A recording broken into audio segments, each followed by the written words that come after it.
The flight was cruising along effortlessly, passengers settling into the rhythm of the cabin, the hum of the engines blending with the soft clink of glasses and quiet murmurs of conversation. But that fragile peace shattered when a loud slap reverberated through the first-class cabin like a gunshot. Gasps echoed around the space, eyes flickering between the source of the chaos and the stunned faces of the passengers. The flight attendant stood rigid, her hands still raised, her chest heaving in furious breaths. But it wasn't just the slap that left the cabin in stunned silence. It was the look in her eyes, the cold, unrelenting anger, the blind conviction that she was in the right. Before her stood an older man, Victor Holt. His expression was calm, almost serene, despite the growing rage in the air. His grip tightened ever so slightly around the handle of his cane, but he didn't move, didn't flinch. His left leg, still stiff from the injury years ago, held him steady. The slap had been loud, yes, but his silence was deafening. She had humiliated him. She had laid her hands on him without a thought, without a shred of respect. She had dismissed him as just another old man in her way. But what she didn't know, the catastrophic mistake she had just made, was that he wasn't just another passenger. Victor Holt wasn't just a retired soldier, and he wasn't just some forgotten relic of the past. He was someone whose power and influence had built the very empire that supported her paycheck. She didn't know it yet, but her career, her reputation, her very future had just crumbled to dust. And the plane hadn't even touched the ground. Before we continue, leave a comment below telling us where you're watching from today. And if this story keeps you on the edge of your seat, make sure to like, share, and subscribe. You don't want to miss what happens next. The airport had been chaotic, like always. Travelers hustling, the buzz of excitement and impatience filling the air. Amongst the swarm of passengers, Victor Holt moved at his own pace, deliberate and composed. His cane clicked softly on the polished floors, each step measured but sure. The injury in his leg had never fully healed, but it didn't matter. He wasn't rushing anywhere. He didn't need to. When he reached the boarding gate, the attendant, Sophie Rivers, barely spared him a second glance. Her eyes flicked from the boarding pass to the screen in front of her, a practiced, neutral smile on her face. She handed him his ticket without a word, just the same routine as always. Victor didn't need her recognition, but when he walked through that door into first class, he wasn't just seeking a seat. He wasn't just any other business class passenger. He was an owner. And today, he was about to teach this woman just how dangerously close she had come to ruining everything. The flight attendant, Sophie, noticed him a second too late. As he passed into the cabin, she stiffened.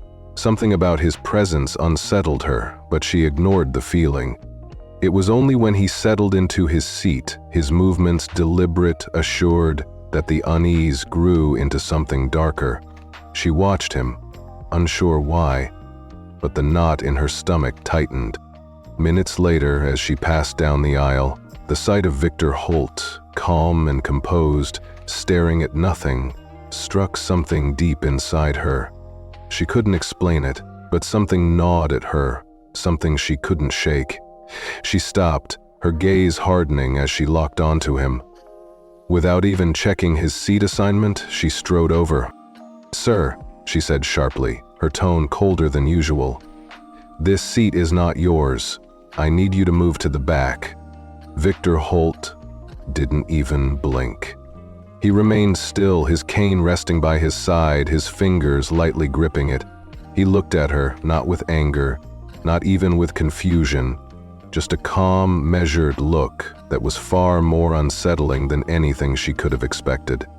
"I'm in my seat," he replied, his voice level. She frowned. No, this man didn't belong here. He was supposed to be in economy. He was out of place. There was no other explanation for it. She ignored the creeping doubt and pressed on. "Sir, this is a first-class seat, and you don't belong here. I'm going to have to ask you to move." He didn't move. Instead, he reached into his jacket pocket and pulled out his phone. The flight attendant paused. His calm was unnerving. He looked down at his phone and typed something quickly. With an air of finality, he placed the phone back in his lap and looked up at her. His eyes, unwavering, said everything. "I'll wait here," he said quietly, no anger, no demand, just a statement. Something clicked in her mind. What was wrong with this man? A few moments later, the intercom crackled to life, and the captain's voice pierced the air. "Flight attendant, please report to the cockpit immediately." Sophie Rivers turned on her heel and stormed toward the cockpit. The cabin felt stifling as murmurs spread through the first class. What had just happened? Why had she asked him to move? Was he some kind of VIP? Her mind raced with questions, none of which she had answers to. As she stepped into the cockpit, the captain was on the phone with someone. A face she didn't recognize flickered across the screen. "Did you remove a passenger from first class?" The voice was calm, controlled, but the words sent a chill down her spine. "Yes," Sophie replied, her voice firm. "He didn't belong." The response on the other end was a beat too long. "You've removed the owner of this airline." The words didn't register at first. Her brain stumbled over the sentence. "The owner?" She stared at the screen, disbelief washing over her. There was no way. She was the one who had just struck the wrong person. In an instant, the man she had dismissed with a simple flick of her hand was not just some VIP. He was the one who controlled everything.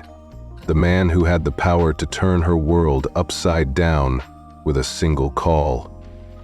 The silence in the cockpit was unbearable. "Do you realize what you've just done?" the voice on the screen demanded. "You just removed the CEO of this airline from his own seat without confirming his ticket, without even a second thought. You humiliated him in front of passengers." Her throat went dry. The captain's stare burned through her. She opened her mouth, but no words came out. What could she say?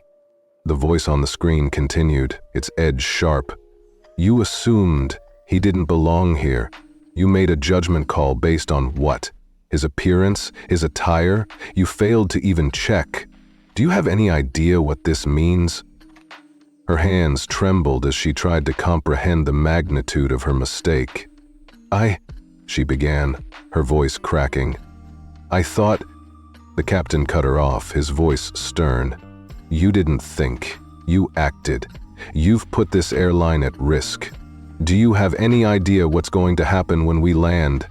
The conversation ended with one chilling sentence from the corporate voice.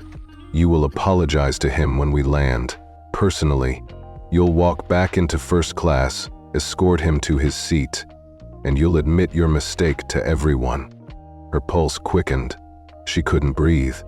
How could she walk back in there? How could she face him after everything? This wasn't a simple misunderstanding. It was a humiliation that reached beyond the confines of the plane. She had touched something much bigger than herself. Sophie Rivers stood frozen in place as she exited the cockpit. Every step felt heavier, the weight of the reality pressing down on her like a vice. There was no undoing this, no pretending it hadn't happened. She had made a choice, a mistake of unimaginable proportions, and now she was going to have to pay the price. As she approached Victor Holt's seat, she could feel the eyes of the entire cabin on her. The passengers watched in a quiet, almost reverent silence, knowing something was happening that they could not yet understand. Sophie's heart raced. She approached him, her voice quivering as she muttered the apology. "I'm sorry, there was a mistake. This is your seat." Victor Holt, still calm, still unwavering, didn't acknowledge her at first. Then, after a long beat, he looked her directly in the eyes. "That's what you call it?" His voice, quiet and controlled, cut through the silence. "A mistake? You didn't ask anyone else to prove they belonged here, did you?" The realization hit her like a freight train. He wasn't just the CEO of the airline. He was someone who had seen it all. Someone who didn't need to explain himself. The quiet in the cabin grew thicker. She had assumed, acted without checking, and now he was demanding accountability, not just for himself, but for everyone who had ever been looked down on, dismissed, or humiliated because of their appearance. "I'm sorry," she whispered again, but the apology felt hollow. It was too late. The damage had already been done. Victor Holt simply nodded, the weight of his gaze making her feel smaller than she had ever felt before. The rest of the flight passed in eerie silence. Sophie Rivers could hardly focus on anything but the knowledge that she had crossed a line, and by the time the plane touched down, she knew her career was finished. The real fallout hadn't even begun yet. Stepping onto the plane, Victor Holt adjusted the strap of his small travel bag and made his way toward the first-class cabin. The plush seats were neatly arranged, already occupied by a few passengers sipping on drinks or scrolling through their phones. The air carried the scent of freshly brewed coffee, and the soft murmur of conversations filled the space. As he reached his assigned seat, he set his bag down and went to lower himself into the chair. Before he could sit, a sharp voice cut through the air. "Sir, I think you're in the wrong section." Victor Holt turned his head to see Natalie Stone, a senior flight attendant standing in the aisle with one hand resting on her hip, the other clutching a clipboard. She was tall, her uniform crisp, her blonde hair perfectly styled, her expression unreadable, but there was something cold in her gaze, something that made it clear she had already decided he didn't belong there. He remained calm, his voice steady. "No, I believe this is my seat." Natalie Stone pursed her lips, giving him a slow once-over. Her eyes flickered over his worn leather jacket, the cane resting against the seat, the deep lines on his face. She glanced at his ticket but didn't take it. "This section is reserved for first-class passengers," she said, her tone firmer this time. Victor Holt exhaled slowly, suppressing a sigh. "I know. That's why I have a first-class ticket." He held it out for her to see. She didn't take it. Instead, she crossed her arms and spoke just loud enough for nearby passengers to hear. "Sir, these seats are for premium guests. If you were upgraded by mistake, I can help find you a seat in economy." A few passengers glanced up from their screens, some quickly looking away, pretending not to notice, while others watched with quiet curiosity. Victor Holt's grip on his cane tightened. "There's no mistake," he said, keeping his voice even. "This is my seat." Natalie Stone sighed impatiently, finally snatching the ticket from his hand. She skimmed over the details, and for a brief moment, something in her expression wavered. But instead of backing down, she handed it back, without even an apology. "Do you have any proof of purchase?" she asked, her voice clipped. "Or did someone else buy this for you?" Victor Holt's jaw tightened. The implication was clear. She thought he wasn't capable of affording the seat himself. Before he could respond, her patience ran out. Without warning, she grabbed his arm, yanking his ticket away again. "Sir, I need you to move now. You're holding up the boarding process." Gasps rippled through the cabin. A businessman in the row ahead, James Lawson, frowned. "Man, you don't have to treat him like that."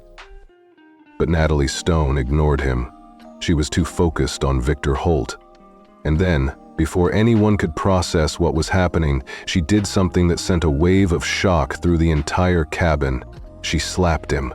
A sharp, quick motion. The sound cracked through the air like lightning. For a split second, the entire cabin froze. A woman in the front row, Clara Jennings, gasped, her hand flying to her mouth. A man further back muttered, "What the hell?" A flight attendant near the galley, Ethan Brooks, turned his head sharply. Victor Holt didn't move. He didn't touch his face, he just stared at her.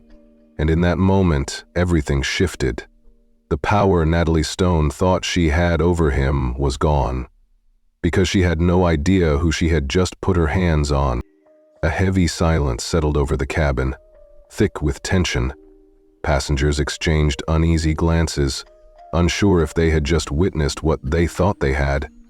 A few people shifted uncomfortably in their seats, while others openly stared, their eyes bouncing between Victor Holt and Natalie Stone. Victor Holt remained completely still.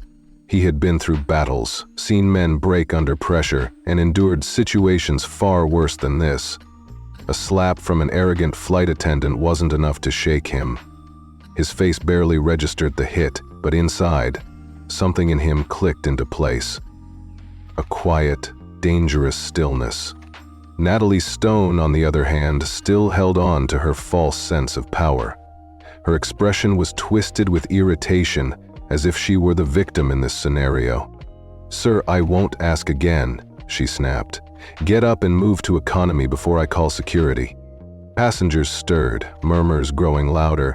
James Lawson, the businessman sitting a row ahead, turned fully toward them. "This is unbelievable," he said. "The man has a ticket and you just—" He stopped himself, shaking his head in disbelief. "You can't just put your hands on a passenger." Natalie Stone shot him a sharp glare. "Sir, stay out of this. This doesn't concern you." Ethan Brooks, the younger flight attendant standing near the galley, was pale.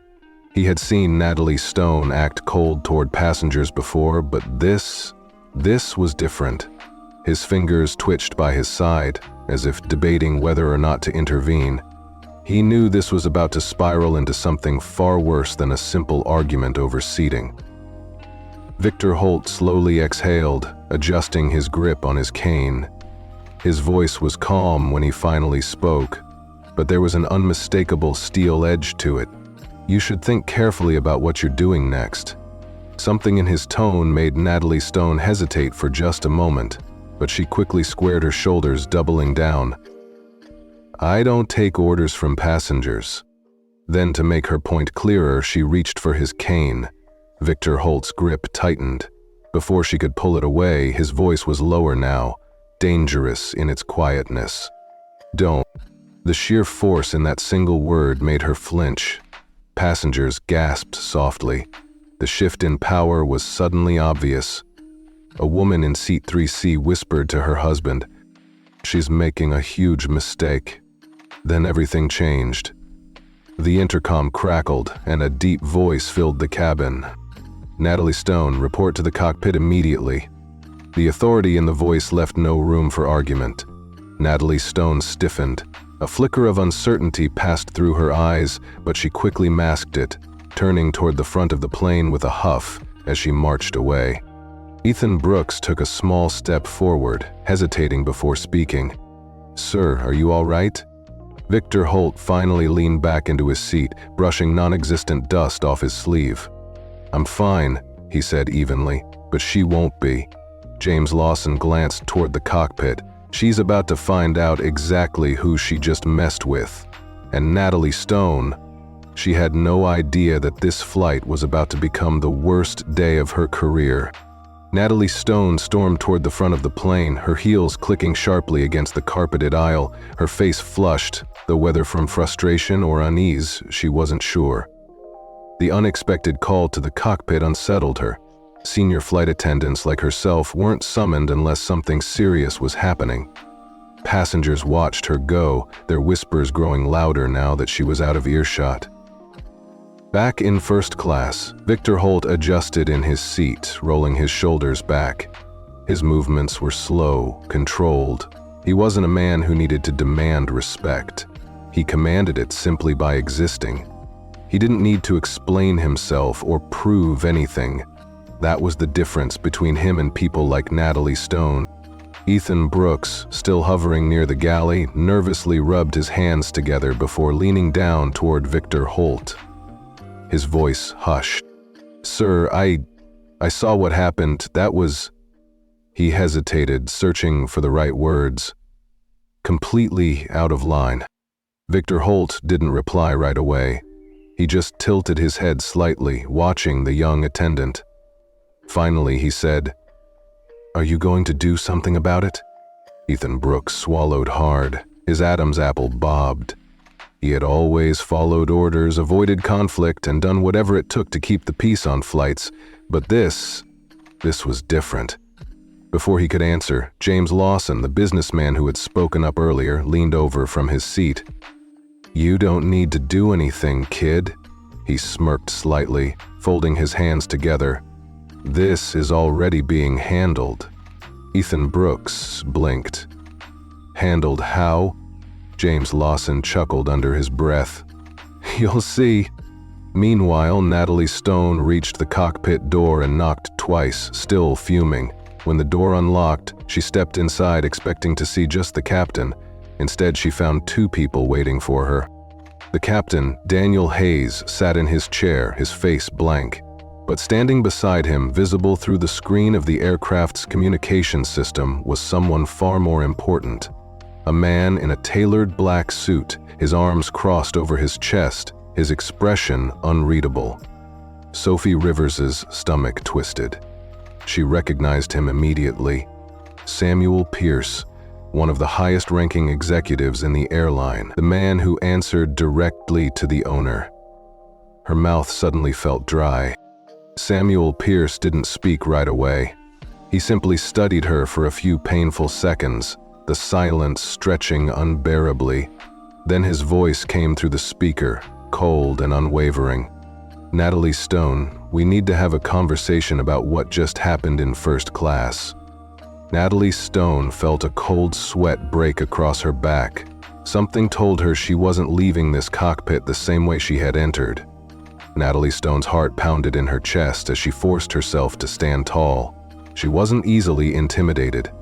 She had handled difficult passengers before, diffused tense situations, and navigated through years of airline politics. But this was different. This wasn't just a minor complaint. This was something bigger. Samuel Pierce's voice came through the speaker again, calm but laced with an unmistakable authority. "Do you want to explain why a first-class passenger was physically assaulted on your flight?" The words hit her like a slap to the face. Her jaw tightened, and she instinctively went on the defensive. "Sir, there was a misunderstanding. The passenger didn't appear to be first-class material, and Samuel Pierce's sharp inhale cut her off. "Didn't appear." Captain Daniel Hayes, who had remained silent until now, folded his arms. "Natalie Stone, we reviewed the security footage from the gate.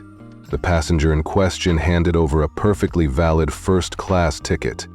Natalie Stone swallowed hard. "They saw everything."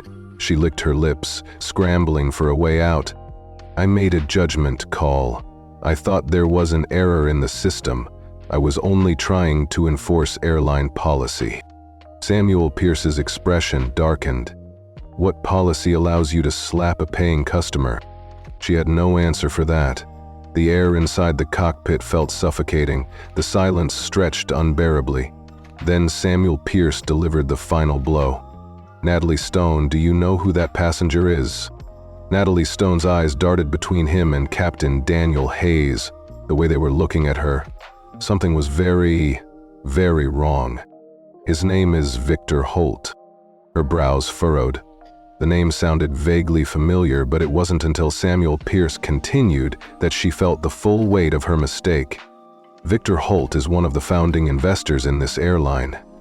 He's a decorated war hero. And," Samuel Pierce's voice dropped lower, colder, "he owns a significant percentage of this company." The blood drained from her face. "You didn't just slap a random passenger, Natalie Stone." The finality in his tone made her stomach twist. "You slapped a man who could have you fired before this plane even touches the ground." Natalie Stone's knees felt weak. She had spent years commanding authority on flights, making sure everything ran exactly the way she wanted. But now, she was the one with no control. Captain Daniel Hayes leaned forward. "You are to return to first class immediately. You will apologize to Mr. Holt publicly." Samuel Pierce's voice hardened. "And when this plane lands, you will report directly to the corporate office for an internal review. Pending the outcome, your employment with this airline is not guaranteed." Natalie Stone's lips parted, but no words came out. For the first time in her career, she felt powerless. And the worst part? She had done this to herself. Natalie Stone's mind raced as she left the cockpit. Her footsteps slower than before, her stomach twisted with a sickening sense of dread. She had built her career on authority, control, and precision. She made the rules in the cabin, but now she was the one being ordered around. As she walked back down the aisle, she could feel the weight of passengers' stares. Some had seen the slap, others had only heard the murmurs, but everyone knew something was happening. The air was thick with tension. She reached first class, stopping just short of Victor Holt's seat. He hadn't moved. He sat upright, his cane resting against his leg, his face unreadable. There was no anger in his expression, just patience. The kind of patience that made her stomach churn. James Lawson smirked slightly from his seat nearby. "Took you long enough?" Natalie Stone clenched her jaw but forced herself to ignore him. Her hands felt clammy, and for the first time in years, she struggled to find the right words. She had never had to apologize to a passenger before. She took a slow breath and forced a tight, professional smile. "Mr. Holt, I'd like to offer my sincere..." Victor Holt raised a hand slightly, cutting her off. His voice was calm, steady. "Say it like you mean it." Passengers turned their heads, the tension rising. Natalie Stone's jaw twitched, but she knew she had no choice. She forced herself to meet his gaze. "I'm sorry for how I treated you." The words tasted bitter on her tongue. "I should not have questioned your ticket, and I definitely should not have put my hands on you. I was wrong." Victor Holt didn't reply immediately. He simply studied her. The silence stretched long enough to make Natalie Stone shift uncomfortably. Finally, he tilted his head slightly, and her throat tightened. "And I regret my actions."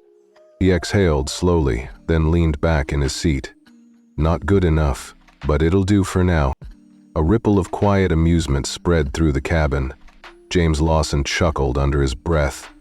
Clara Jennings, the woman who had gasped earlier, shook her head in disbelief. She really thought she could get away with that. Natalie Stone's face burned with humiliation, but she said nothing. She had already been humiliated enough, and it wasn't over yet. Just as she turned to leave, Victor Holt spoke again. "One more thing." She stiffened. "Yes, sir?" He didn't smile, didn't gloat. He just looked at her, unblinking. "I want you to think about this moment when you land, because this isn't going away." A cold chill ran down her spine. She knew exactly what that meant. Her punishment was just beginning. Victor Holt turned stiffly, forcing his legs to carry him back toward the galley. His heart pounded against his ribs, his breathing shallow. The way Callan Rhodes had looked at him, steady, controlled, like he already knew how this would end, made his skin crawl. He barely made it past the curtain separating first class from the rest of the plane before he gripped the counter in the galley, trying to steady himself. Everything felt off balance. His mind replayed the last few minutes, the sound of passengers whispering, the way Callan Rhodes had dismissed her forced apology. He had never been in this position before. He was the one who usually had control, the one who dictated who got what kind of treatment. But not this time. Noah Reed, the younger flight attendant, stood near the galley, his arms crossed tightly over his chest. He hesitated before speaking. "That didn't go well, did it?" Victor Holt shot him a sharp look. "Not now, Noah Reed." Noah Reed didn't back down. "I told you earlier you should have left that man alone." Victor Holt let out a humorless laugh, shaking his head.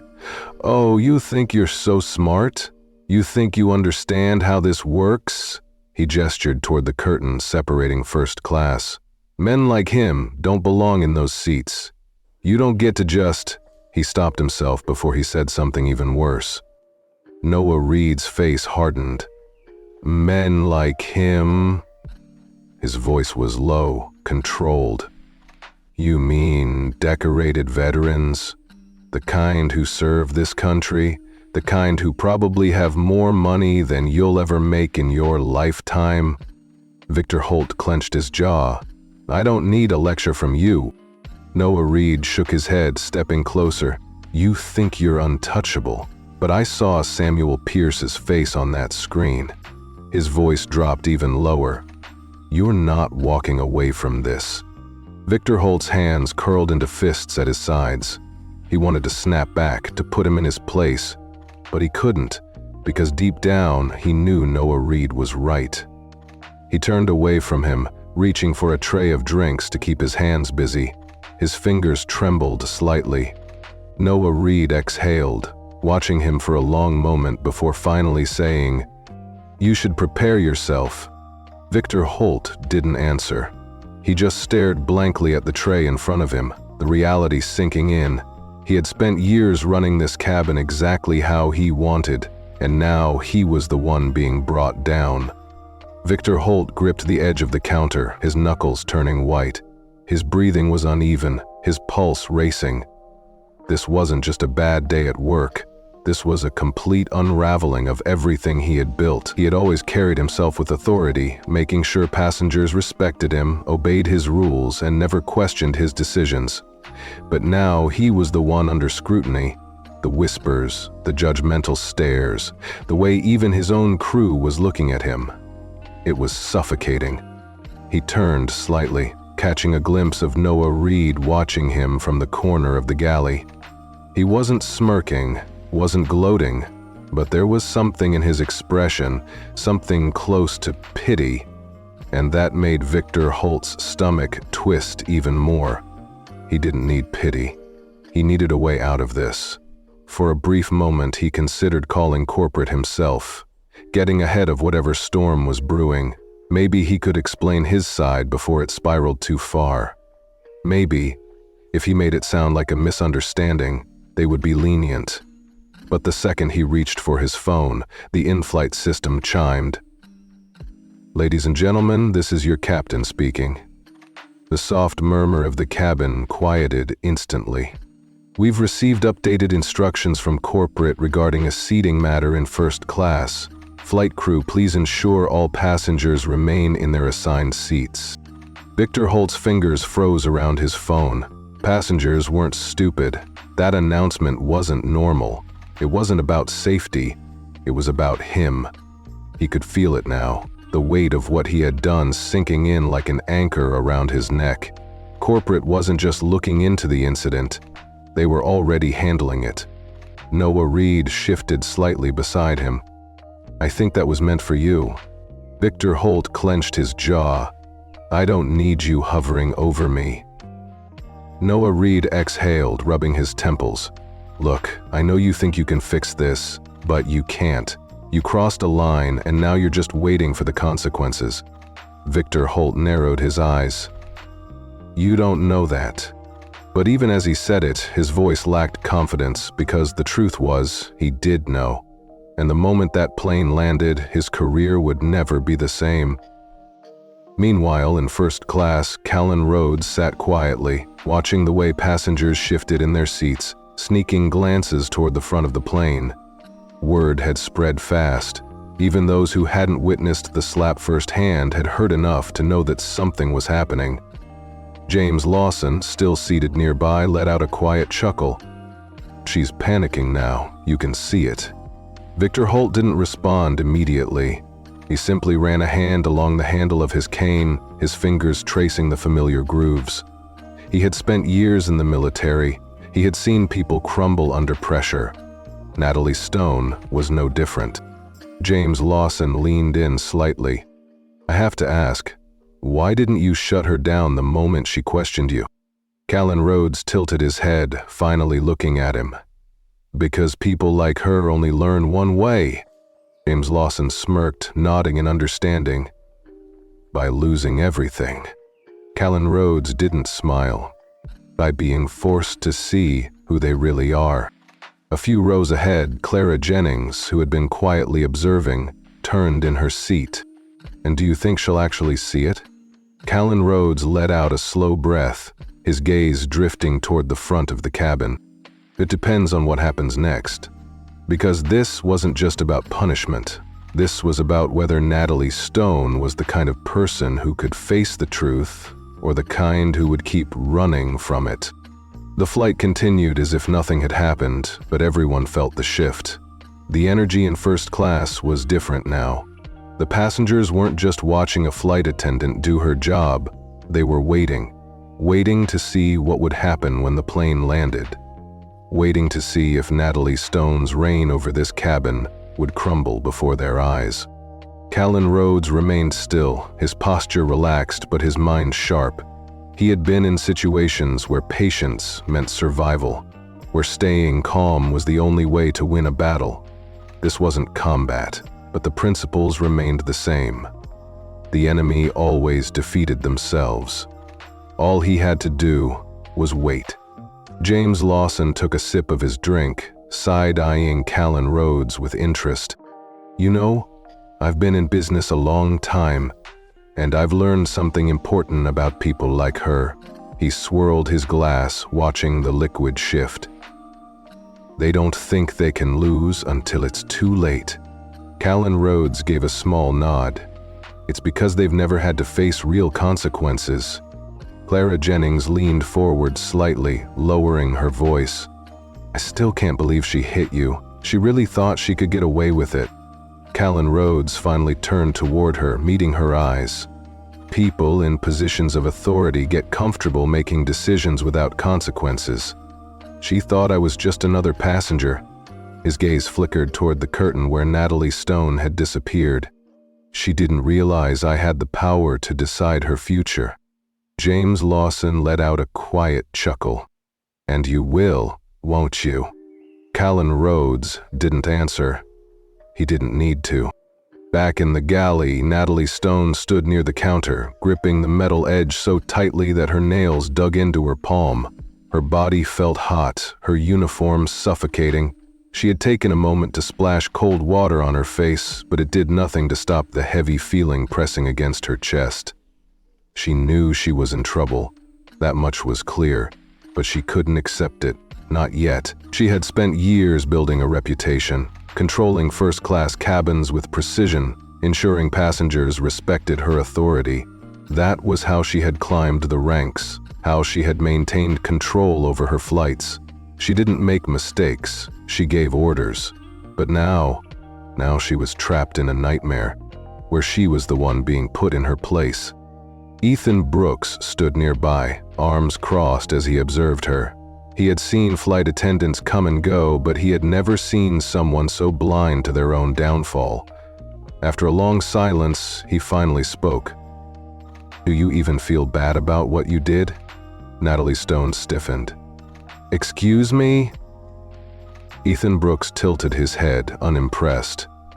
"You keep pacing around like you're the victim here, like something's being taken from you. But you hit a passenger. You humiliated him in front of everyone, and not just any passenger." He paused for effect.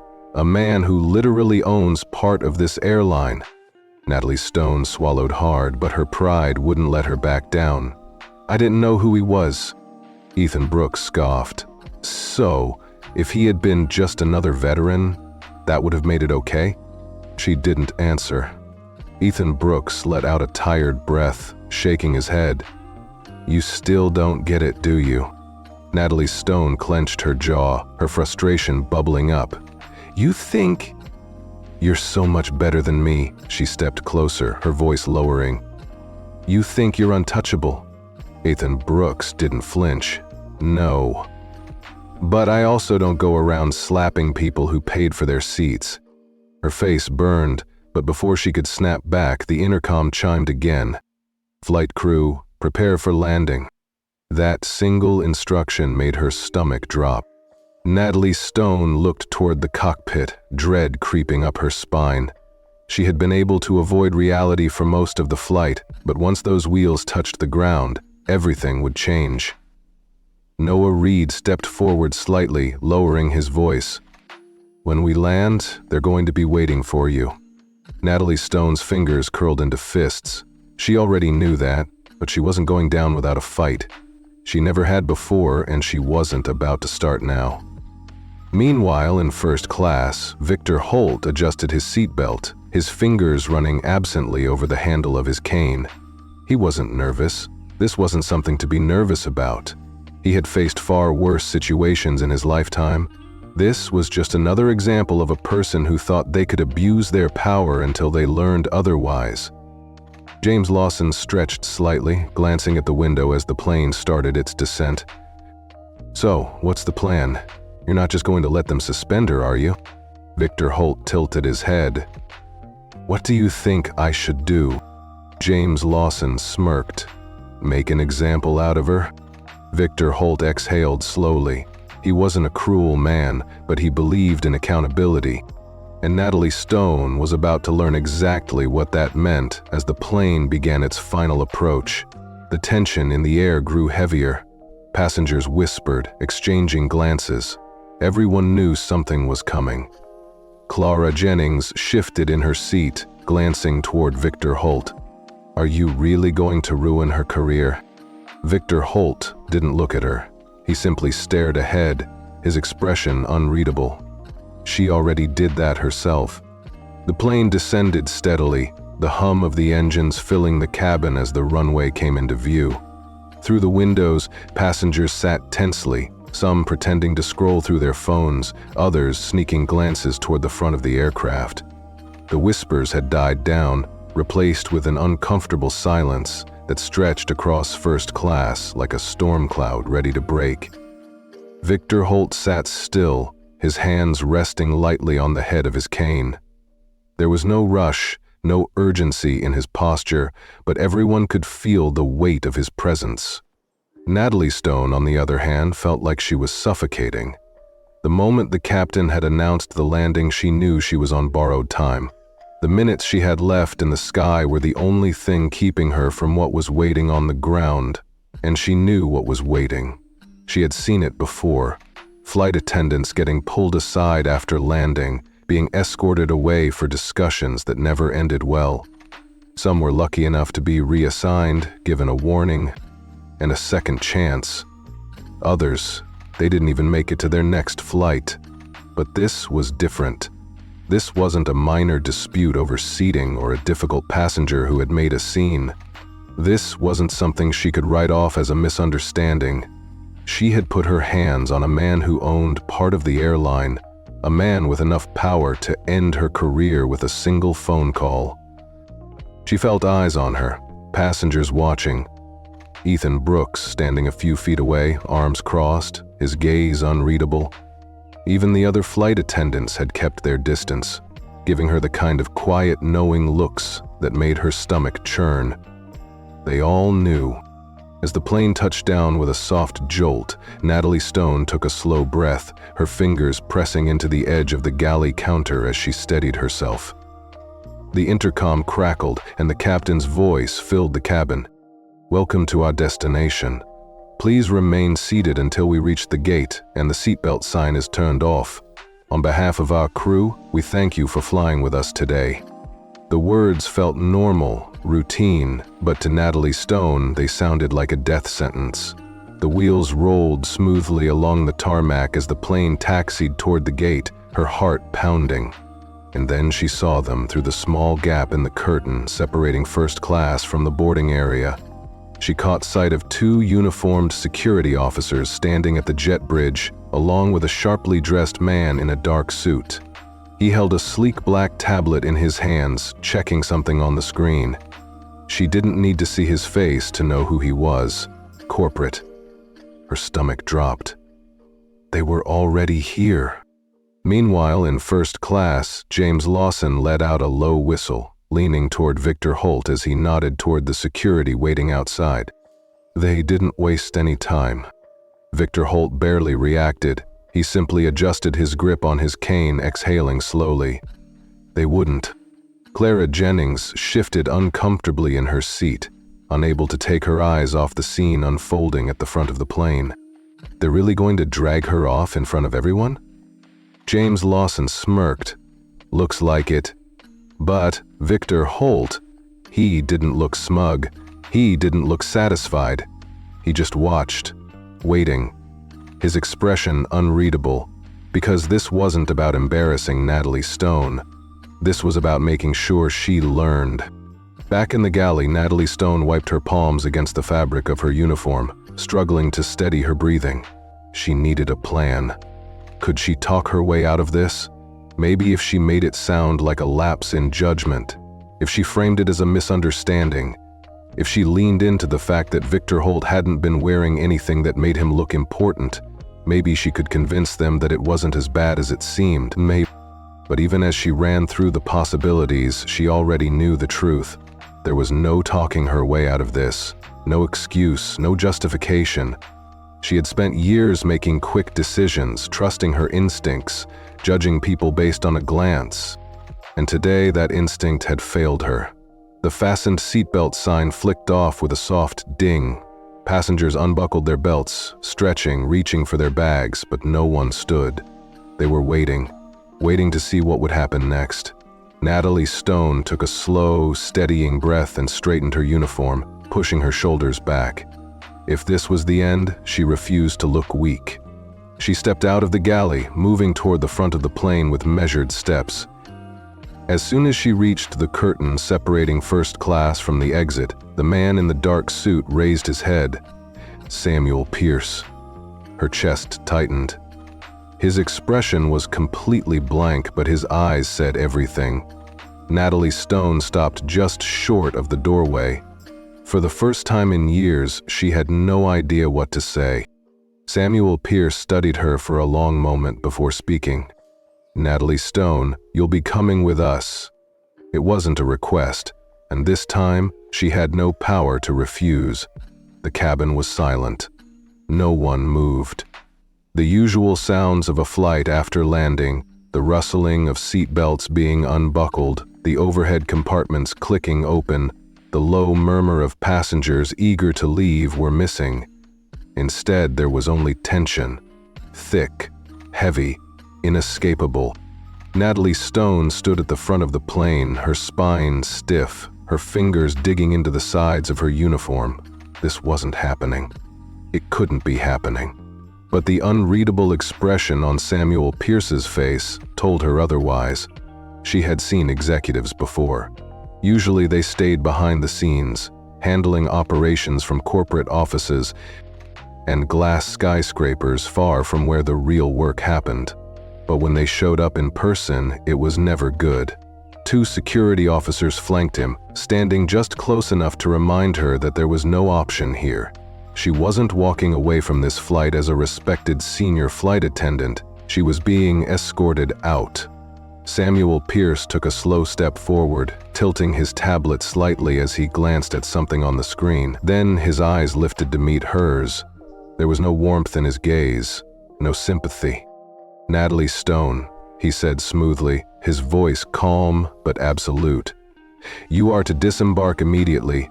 You will not be assisting with deplaning." A lump formed in Natalie Stone's throat.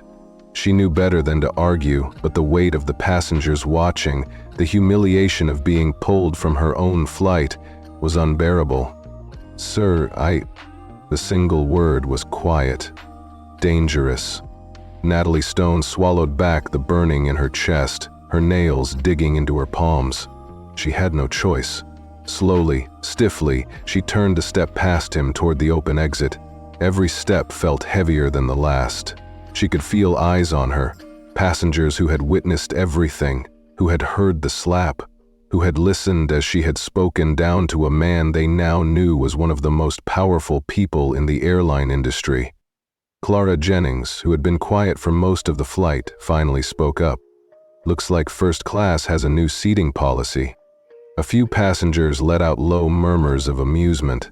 James Lawson smirked slightly, watching her leave. Ethan Brooks didn't smile, didn't gloat. He just shook his head. Natalie Stone ignored them. She had no choice. She stepped off the plane, her heart hammering in her chest. And the second her feet hit the jet bridge, she realized just how bad this was going to get. The moment she exited, another man in a suit was waiting. Not just another corporate executive, not just another manager. Oliver Grant, the airline's legal advisor. Natalie Stone's stomach twisted. This wasn't just disciplinary action. This was a legal issue. Oliver Grant folded his arms, his eyes cold as they locked onto her. "Natalie Stone, you'll be coming with us for a formal review." Her throat tightened. She knew what that meant. Formal review. HR speak for "your career is over." Back on the plane, the second Natalie Stone stepped off, passengers moved, seatbelts unbuckled, overhead compartments opened, and the normal post-flight chaos returned. But the energy wasn't normal. There was a charge in the air, an unspoken awareness that everyone had just witnessed something rare, a fall from power. Victor Holt remained in his seat, taking his time as he reached for his bag. He wasn't in a hurry, he never was. James Lawson, still watching the empty doorway where Natalie Stone had disappeared, shook his head with amusement. I've never seen someone tank their career that fast. Victor Holt finally stood, leaning lightly on his cane. He turned toward James Lawson, his expression unreadable. She tanked it a long time ago. James Lawson smirked. Fair enough. Clara Jennings adjusted her bag, her gaze shifting toward Victor Holt. You really didn't have to do anything, did you? Victor Holt exhaled through his nose. People who think they have power usually destroy themselves. James Lawson chuckled. And you just let them. Victor Holt didn't answer. He didn't need to. As he stepped off the plane, heading down the jet bridge, he caught a glimpse of Natalie Stone standing stiffly outside a set of glass doors, security beside her, the airline's legal team already in discussion. He didn't slow down, didn't give her a second glance, because she was no longer his problem. And for the first time in her career, she had no control over what happened next. Natalie Stone's hands trembled slightly as she stood outside the glass-walled conference room, her breath uneven. The reality of the situation was crashing down on her like a storm she couldn't outrun. She had always walked through these airport halls with confidence, her uniform crisp, her posture straight, her presence commanding respect.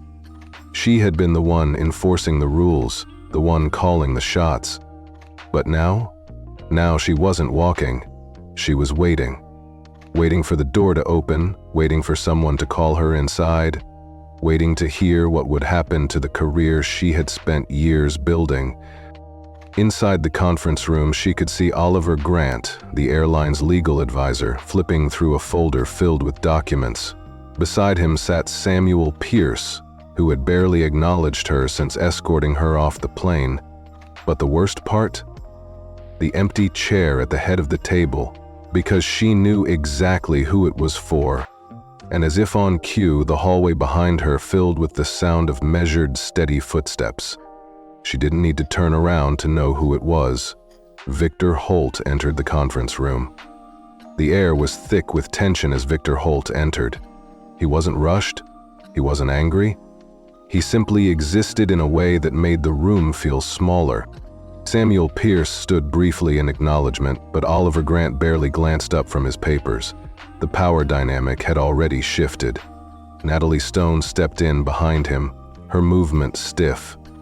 Oliver Grant finally looked up, gesturing toward the chair across from him. Natalie Stone, have a seat. She hesitated for just a second before obeying, her hands folding tightly in her lap. Oliver Grant glanced between Victor Holt and Samuel Pierce before settling his gaze on her. We'll keep this brief. Natalie Stone fought the urge to swallow. She knew what was coming. As of this moment, you are suspended without pay, pending termination. A sharp spike of panic flared in her chest, but she kept her expression neutral. Oliver Grant continued, Your actions today were not only inappropriate, but they have also put this airline at risk. Physically assaulting a passenger, let alone a high-profile investor, has consequences. Natalie Stone's throat felt tight, but she forced herself to speak. I understand that. I made a mistake. But a mistake? Victor Holt's voice cut through the room, low but firm. She flinched slightly, finally forcing herself to meet his gaze. His eyes weren't filled with anger. They were filled with something much worse. Disappointment. Victor Holt exhaled slowly, tapping his fingers against the handle of his cane. You didn't make a mistake, Natalie Stone. Silence filled the room. Then, he tilted his head slightly. You made a choice. The weight of those words settled over her like a crushing force. Oliver Grant cleared his throat. Mr. Holt has requested that you be removed from any and all flight assignments indefinitely. Natalie Stone gripped the arms of her chair. Indefinitely? It was worse than just being fired, it was a razor. If they fired her outright, she could fight it, argue for severance, find another airline willing to overlook what happened. But this indefinite suspension meant she wasn't even worth officially terminating. It meant she would be stuck in limbo, unable to work, unable to move forward. She took a slow, shaky breath. Mr. Holt, I understand that what I did was wrong. She hesitated, choosing her words carefully. I misjudged you. I let my assumptions cloud my judgment. And for that, I am sorry. Victor Holt didn't react. Natalie Stone swallowed hard. If I could go back, I would handle things differently. She trailed off because what could she say? That she would have treated him better if she had known who he was? That she would have ignored her bias if she had realized he had power? Even she knew how empty that sounded. Victor Holt studied her for a long moment before finally speaking. Tell me something, Miss Stone. She sat up straighter. Yes, sir? His next words hit her harder than the suspension notice ever could.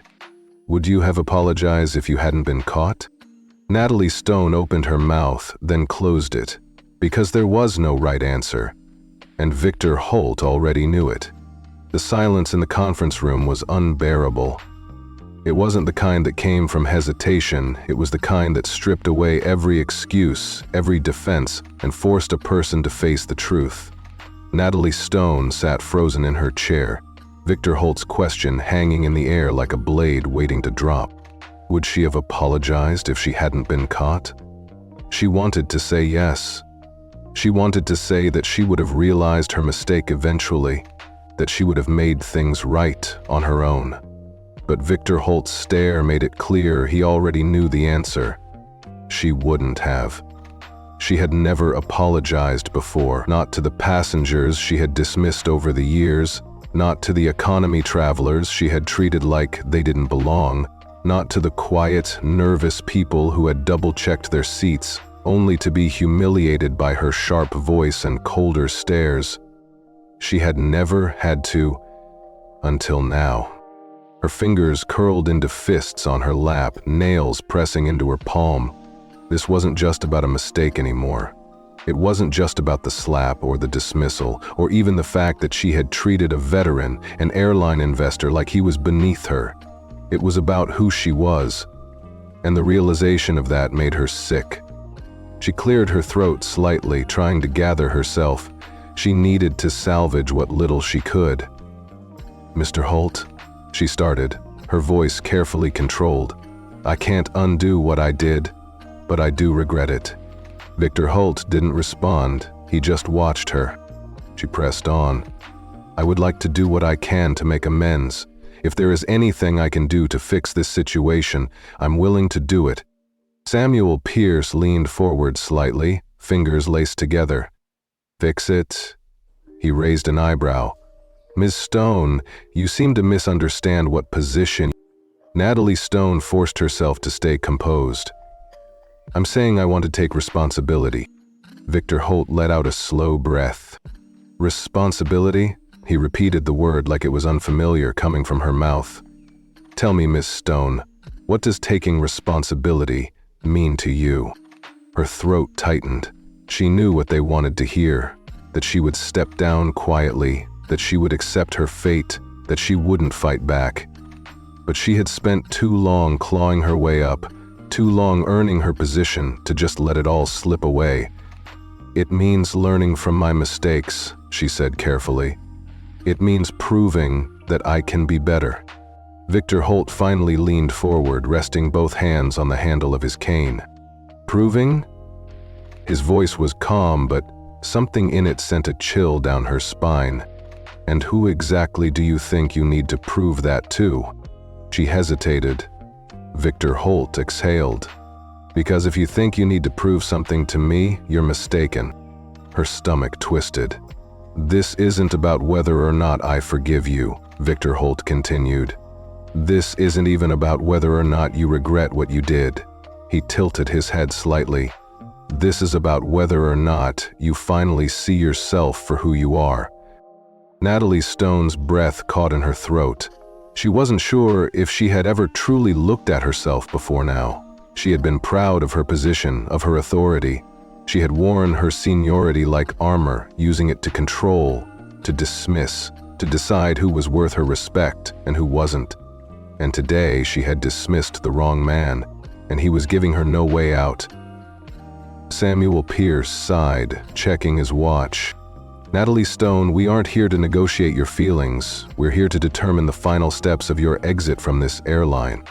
Natalie Stone's chest felt tight. Final steps? Exit? She knew it was coming, but hearing it said so plainly made it real. She opened her mouth, ready to argue, ready to say anything that might soften her punishment, but before she could speak, Victor Holt shifted in his seat. And what he said next shattered any last hope she had left. "You don't belong in the sky." It was so simple, so final. Her vision blurred slightly as she forced herself to keep breathing. She had spent years in the sky. It was all she had.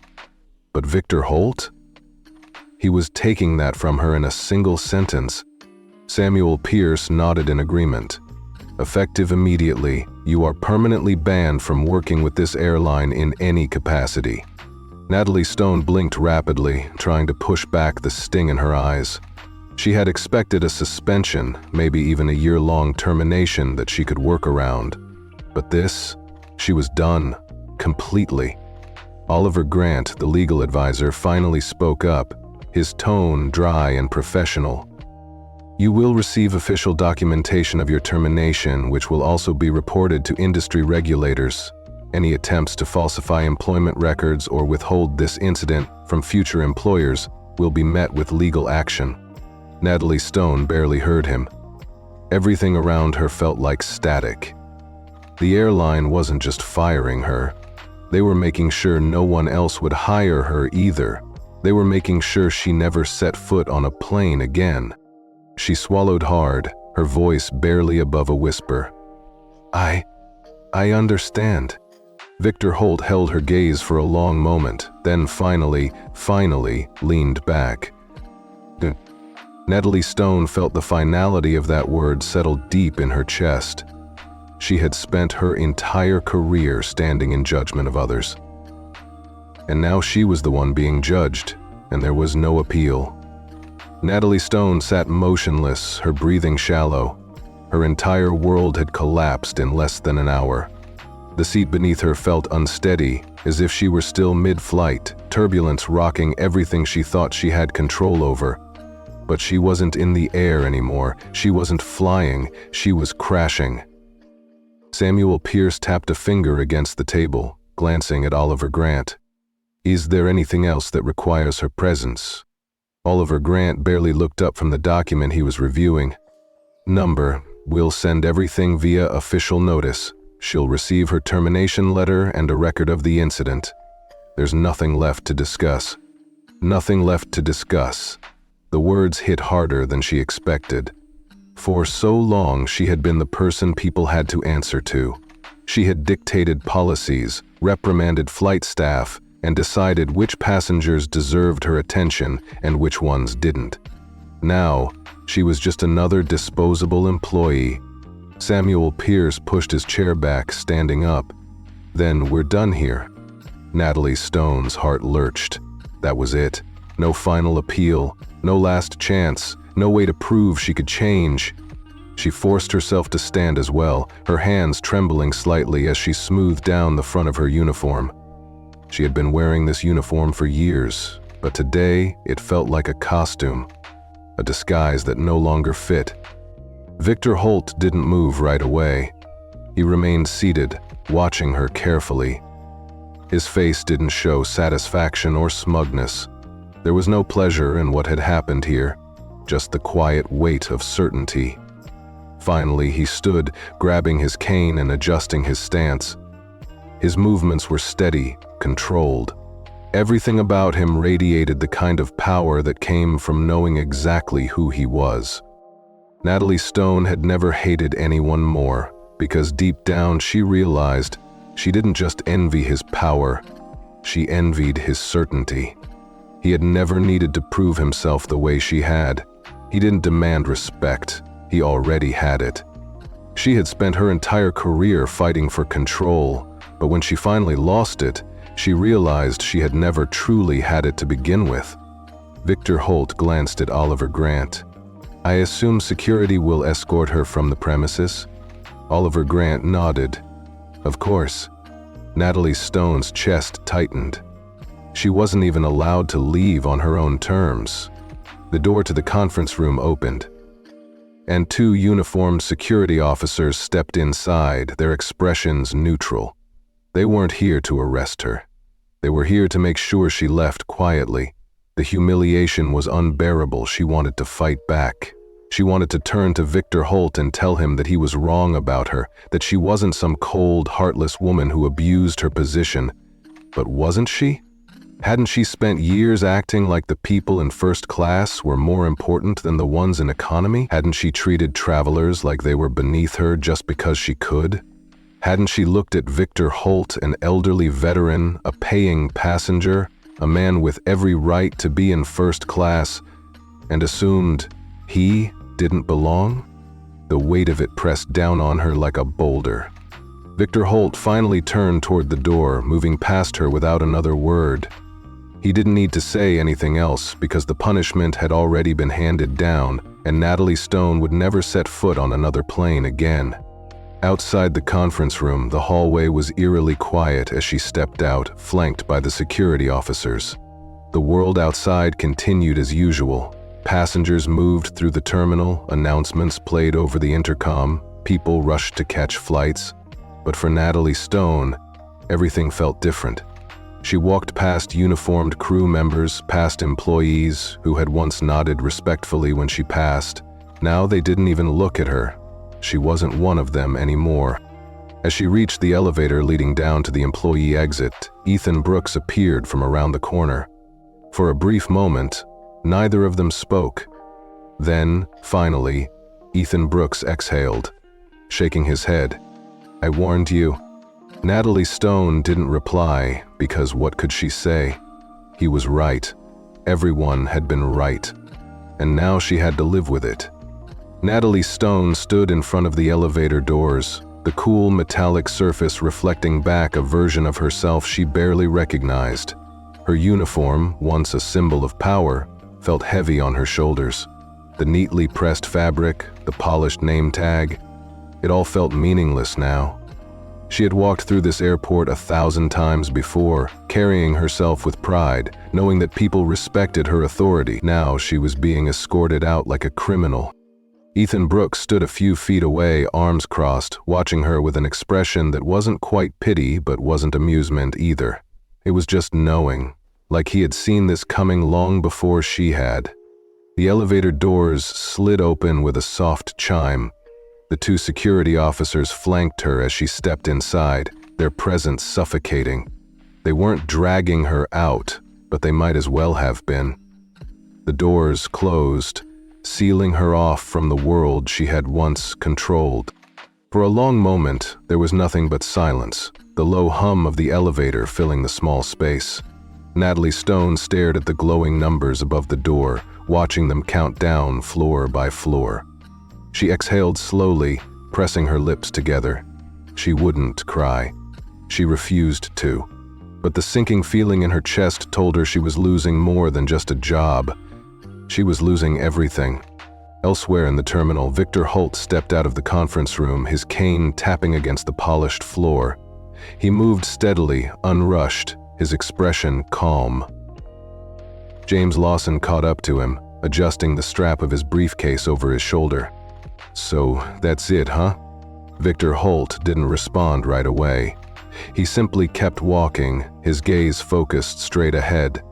James Lawson chuckled under his breath. "I have to admit, I was expecting something a little more dramatic. You didn't say much to her at all." Victor Holt finally glanced at him. "I didn't need to." James Lawson smirked. Victor Holt exhaled, shaking his head slightly. "Not just final." Clara Jennings, who had been trailing a few steps behind, finally spoke. "Do you think she's learned anything?" Victor Holt stopped walking. He turned slightly, looking back toward the glass walls of the conference room where Natalie Stone had just been sitting. His jaw tensed for a brief second, but his voice remained steady. "It depends." James Lawson raised an eyebrow. Victor Holt looked ahead again, on whether she blames herself or everyone else. They resumed walking toward the terminal exit, the noise of the airport surrounding them. The world was moving forward. The flight was over. Natalie Stone was no longer their concern. The elevator doors slid open with a soft ding. Natalie Stone stepped out into a hallway that looked nothing like the polished floors of the main terminal. This was the back end of the airport, the employee section, where staff entered and exited away from the public eye, and this was where she would leave. Security walked beside her, but they weren't rough, they weren't cruel. They were just doing their job, the same way she had done hers, except now she was the one being handled. She reached the exit doors, and for a brief moment she hesitated. The weight of reality pressed down on her. This was it, the moment she had spent years avoiding, the moment where she was no longer in control. She had spent so long commanding authority, making sure everyone knew that she was the one who set the rules. Now she had to walk out of this building knowing she would never step back in. One of the security officers finally spoke, his voice neutral. "Natalie Stone." Natalie Stone's fingers tightened around the strap of her bag. She could still fight. She could still argue. She could still say something, but what was left to say? She took a deep breath and pushed the doors open. The cold air hit her instantly, sharp against her skin. She stepped outside, the doors sliding shut behind her with a quiet finality. And just like that, Natalie Stone was gone. The doors slid shut behind her, sealing her out of the only world she had ever known, the life she had built, the authority she had carried, the certainty she had always relied on. It was all gone. Natalie Stone stood motionless on the curb outside the employee exit, the weight of her downfall pressing against her chest. The airport stretched behind her, filled with the sounds of engines roaring, intercom announcements, and passengers rushing to catch their flights. Flights she would never be a part of again. For the first time in years, she felt small. The reality of it all was suffocating. She had been someone. She had mattered. And now she was nothing more than a name on a termination report. A cold breeze cut through her uniform, but she didn't move. She didn't know where to go. Her car was parked in the employee lot, but she wasn't ready to leave yet. Because leaving meant accepting that this was real. She exhaled sharply, forcing herself to walk toward the lot, her heels clicking against the pavement, but the sound wasn't the same. It didn't carry the same confidence, the same authority. No one was watching her anymore. No one cared. She reached her car, unlocking it with shaking fingers. The door creaked slightly as she slid into the driver's seat, gripping the wheel. And that's when it hit her. She had nothing left. The job had been her life, her purpose. It was the one place where she had control, where she decided who was important and who wasn't.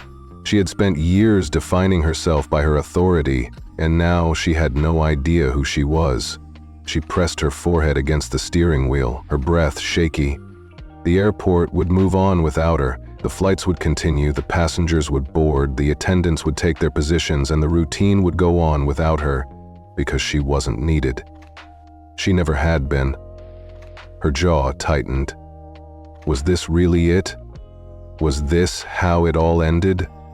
Her mind raced through options, appealing the decision, trying to fight back, finding another airline that might take her despite the report that would follow her forever. But deep down she knew the truth. No airline would risk hiring her now. She wasn't just a disgraced employee, she was a liability.